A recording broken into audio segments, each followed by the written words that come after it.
The palace has confirmed that Princess Anne is assuming all of Camilla's official state duties, starting immediately. And the way this was announced reveals considerably more than the announcement itself. This was not a scheduling adjustment or a health-related step back.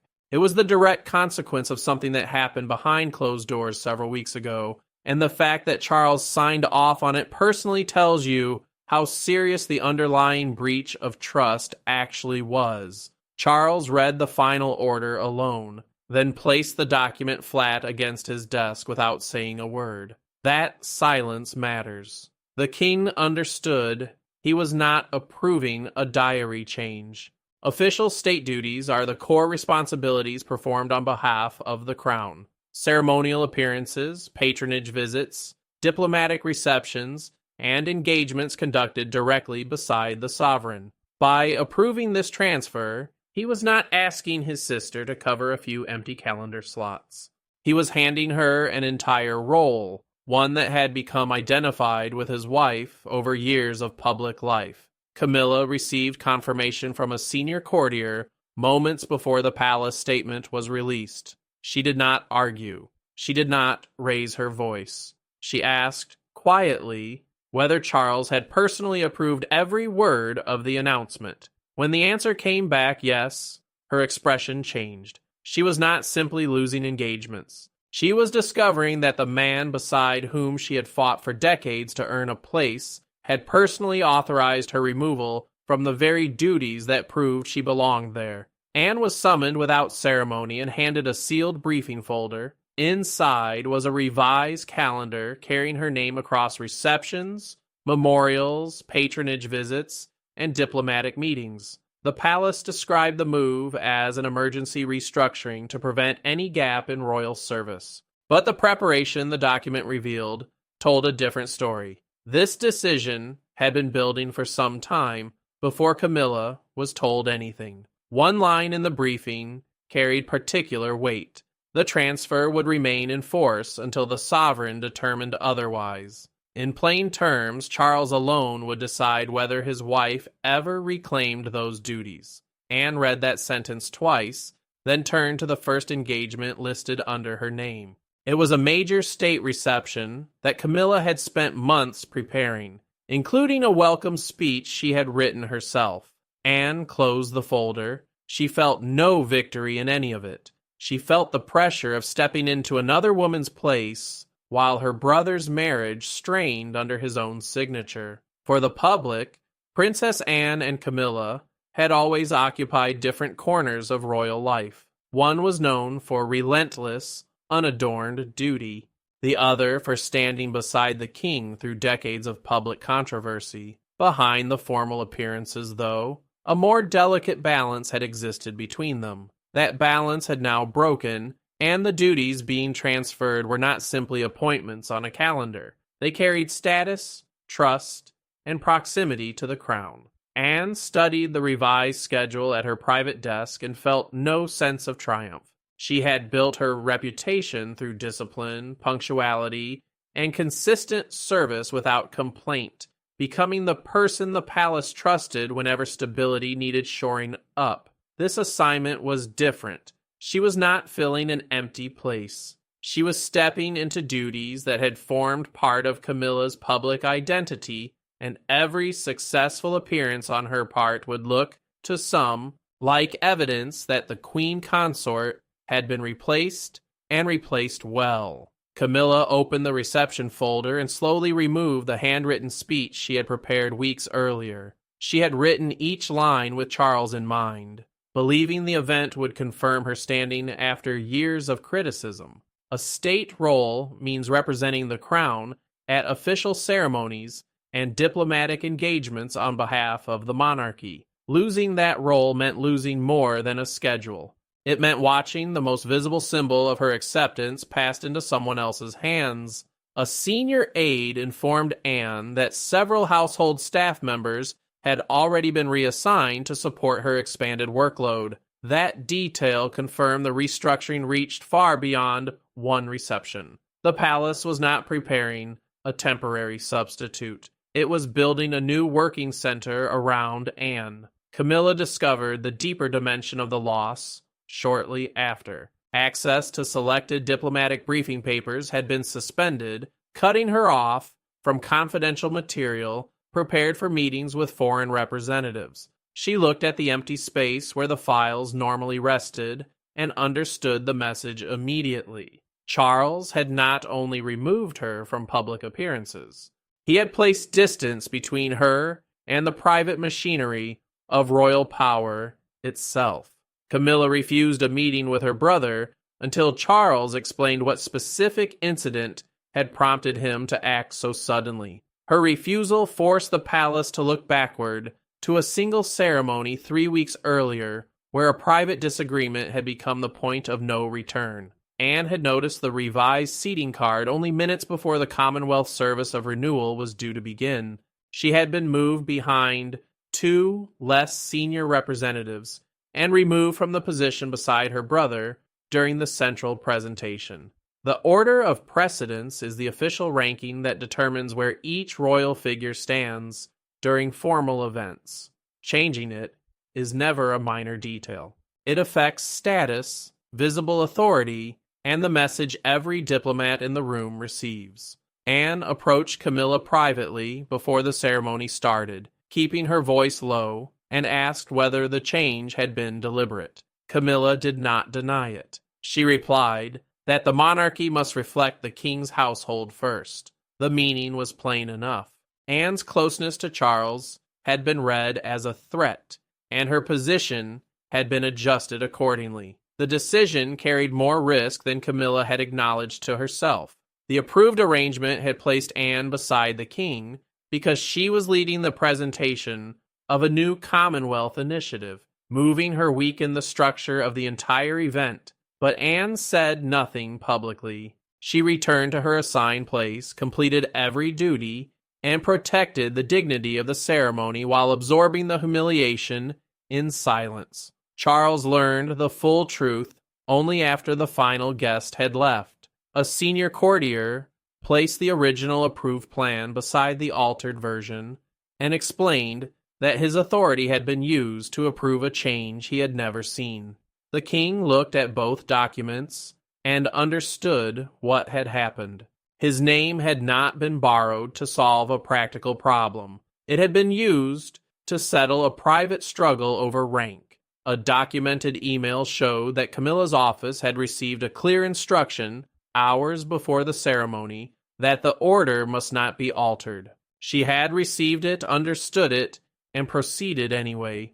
When Charles later asked Anne why she had remained silent during the ceremony, she said she would never embarrass the crown in public, but she would not allow the same thing to happen a second time. That answer stayed with him until the night he brought Anne and Camilla into the same room and asked for the truth directly. There were no photographers and no secretaries taking notes. Charles entered first, Anne followed, and Camilla arrived last. When the door closed, the discussion stopped being about a seating arrangement and became something larger. A reckoning over authority, humiliation, and whether private loyalty had been used to manipulate the official machinery of the crown. Charles placed the documents on the table between them, the revised ceremony plan, the ignored instruction, and the email that had used his name to authorize a change he had never approved. Camilla spoke first. She argued she had acted to protect the dignity of the sovereign's household and accused Anne of treating every adjustment as a personal wound. She said the palace could not keep bending around one woman's sense of position. Her voice remained controlled. The anger beneath it was not. Anne answered without raising hers. She said the issue had never been about where she stood. It was about the king's authority being used without his consent. Charles had approved one arrangement. A different one had been imposed in his name. She looked at Camilla and said plainly that private insecurity had been placed above public duty, and everyone in the room understood it.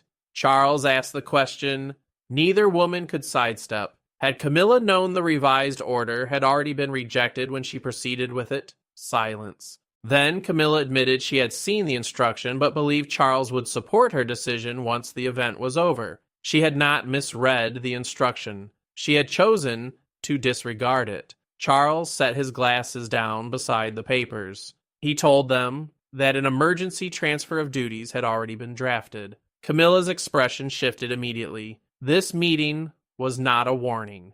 The decision had already moved past the point where words could alter it. Camilla rose from her chair and faced her husband. She told him that signing the order would do more than weaken her position. It would show everyone who truly controlled the palace, and it would confirm that another person had already been chosen as the safer option.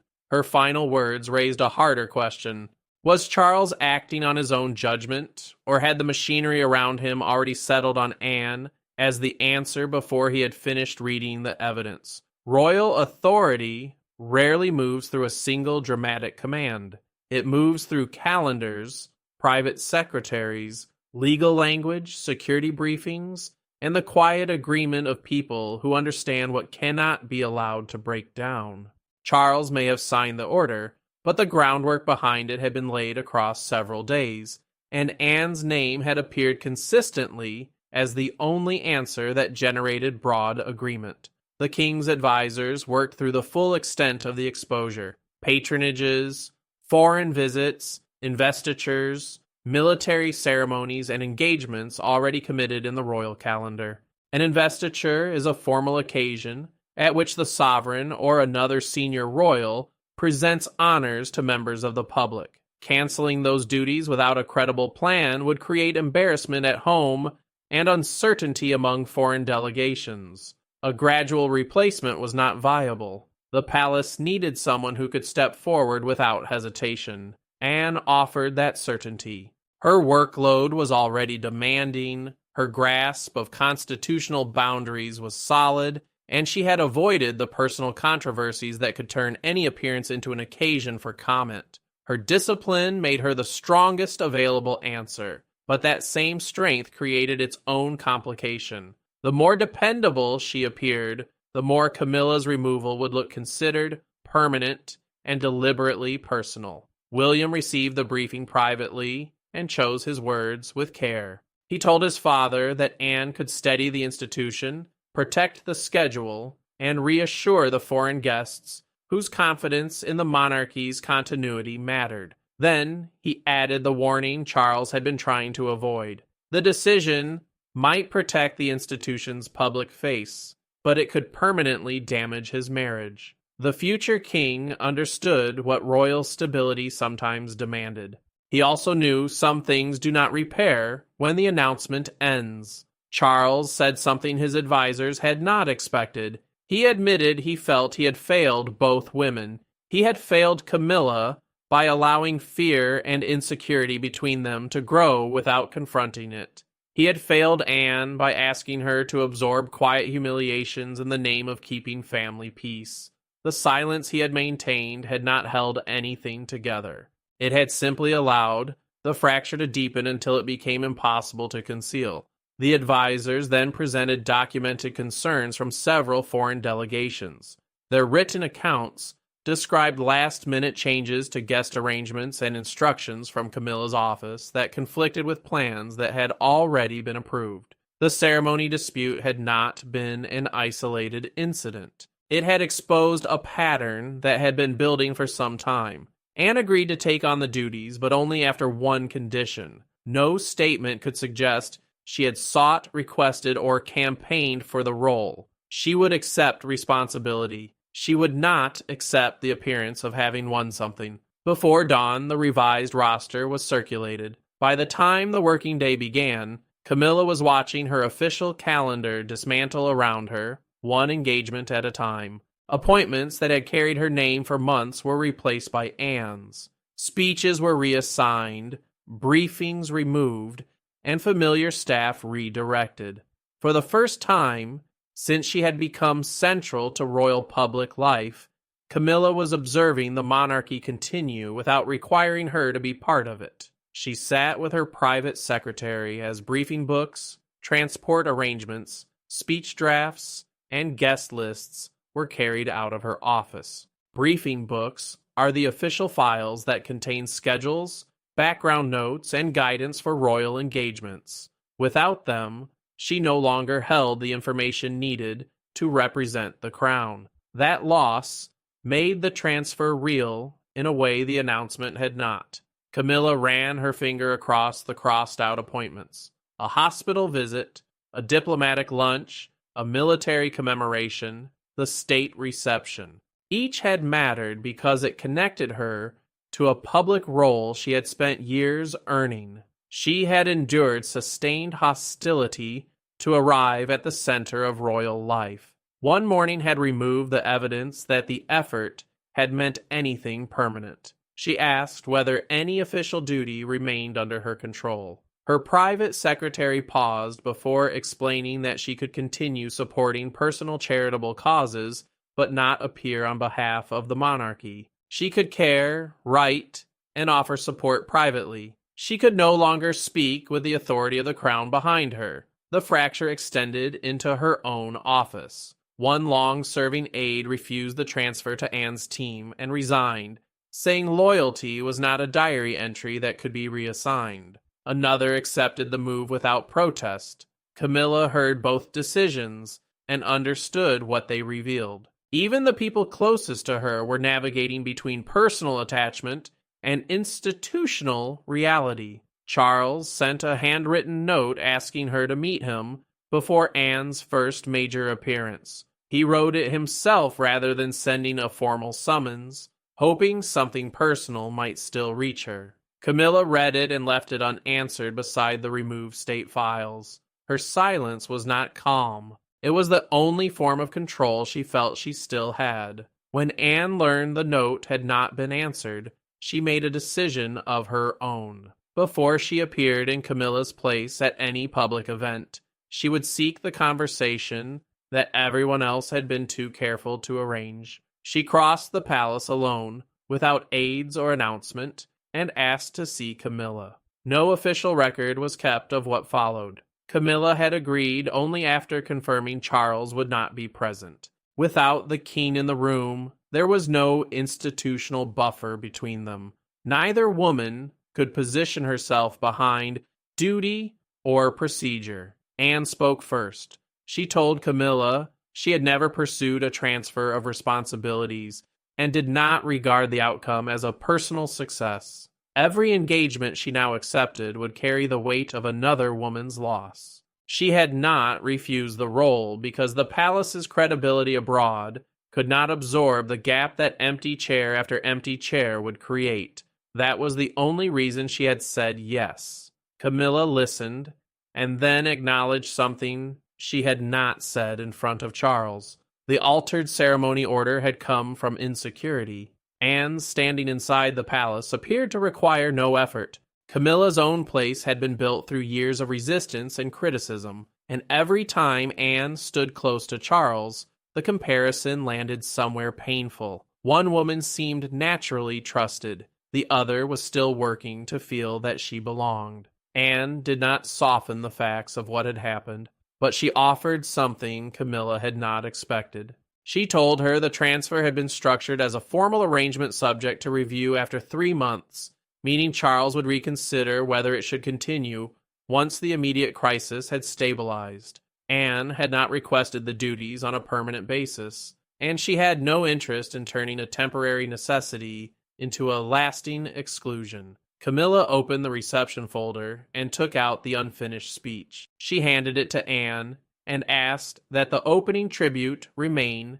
as she had written it, because the words honored Charles rather than either of the two women in the room. Anne accepted the pages. For the first time, Camilla did not see an enemy standing across from her. When Anne left, Camilla picked up Charles's handwritten note and read it again. Then she walked toward the room where he had been waiting. By the time Anne arrived at the state reception, the news of the transfer had become a national topic. Every gesture she made was being watched for signs of triumph, resentment, or uncertainty. The defining image that emerged from that evening was not Anne entering the hall beneath the royal banners. It was a photograph taken seconds before the doors opened, showing the princess holding Camilla's handwritten speech, her thumb resting over a line the other woman had chosen to leave in. Broadcasters interrupted regular programming to explain that Anne had assumed the complete state schedule, not merely a single appearance. The event mattered because any sign of confusion would suggest that private conflict had weakened the monarchy's ability to function publicly. Anne paused at the entrance. If she appeared fully at ease, the removal would look justified. If she hesitated, the decision would look uncertain. She had no good option except to walk in and do the work. Camilla watched the broadcast beside Charles. She heard Anne deliver the tribute she had written for the king, something she described to those close to her afterwards as grief sitting alongside reluctant recognition.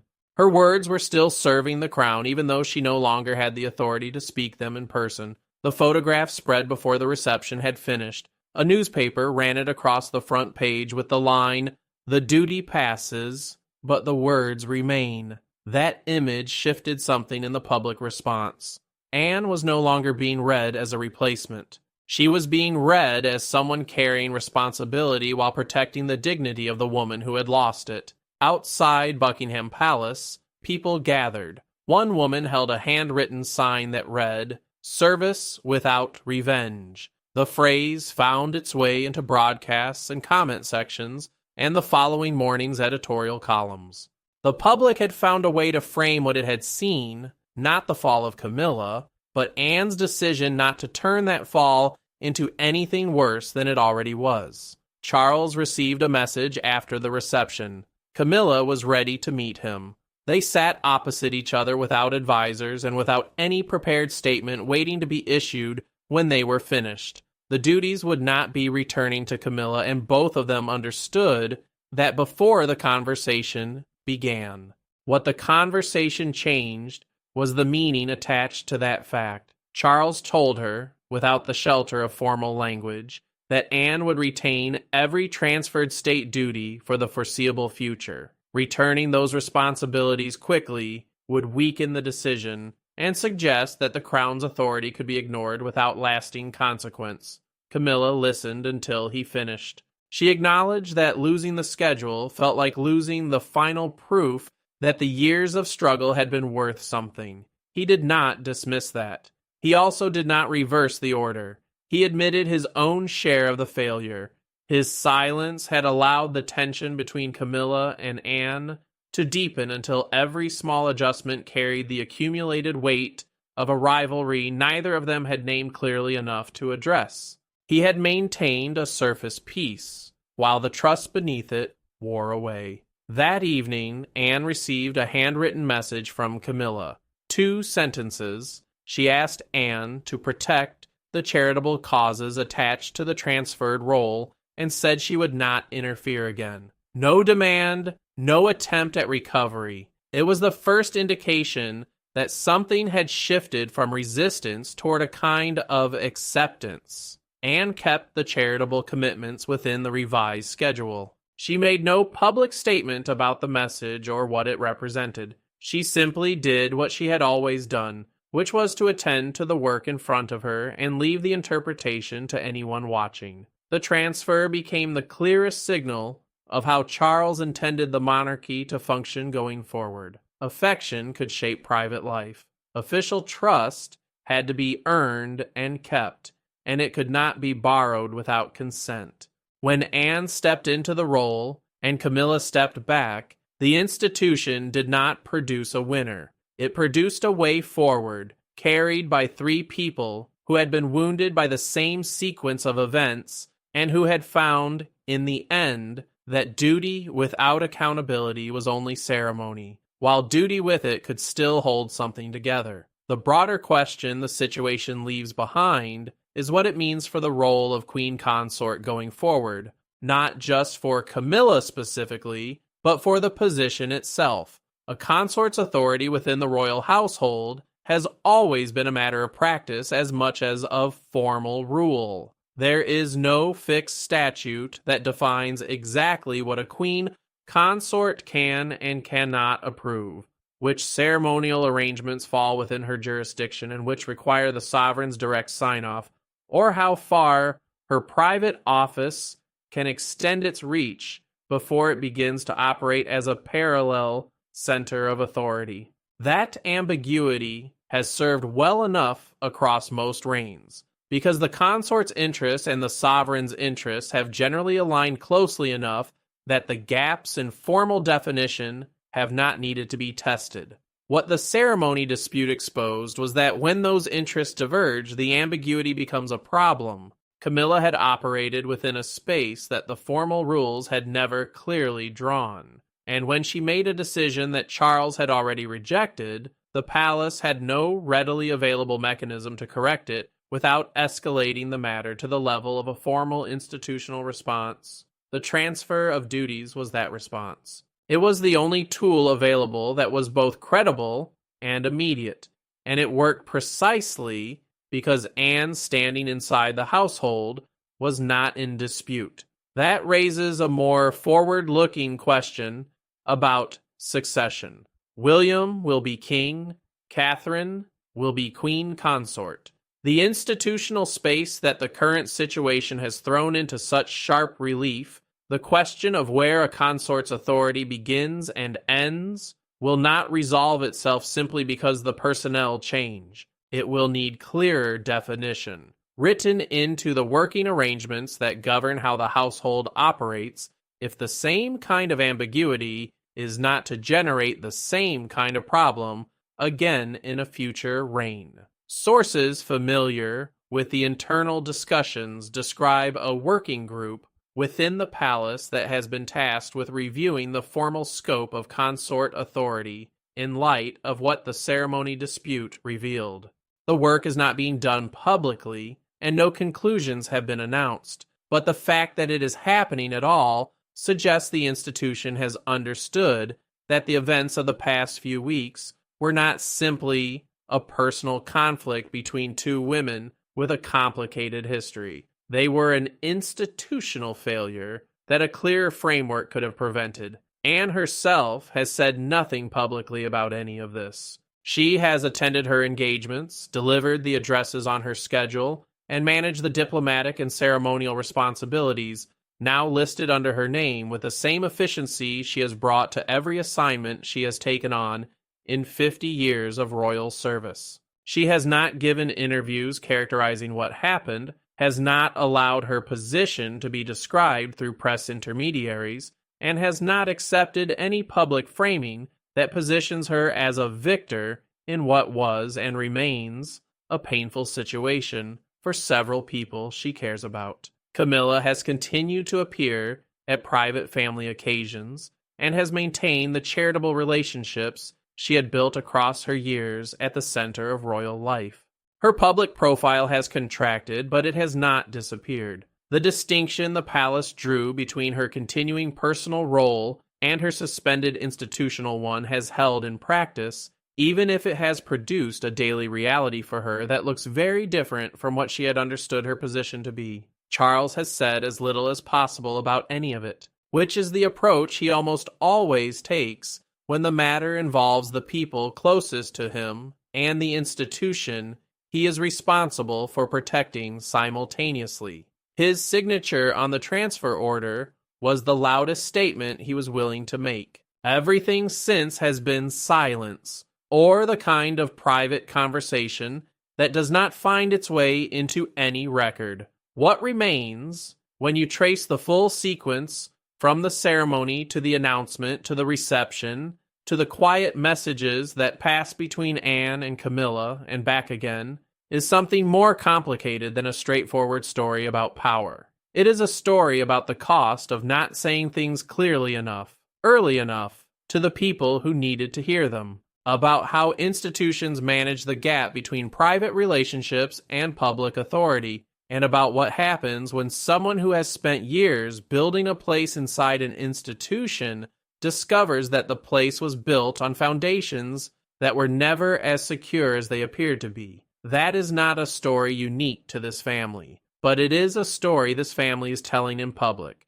whether or not any of the people inside it intended to.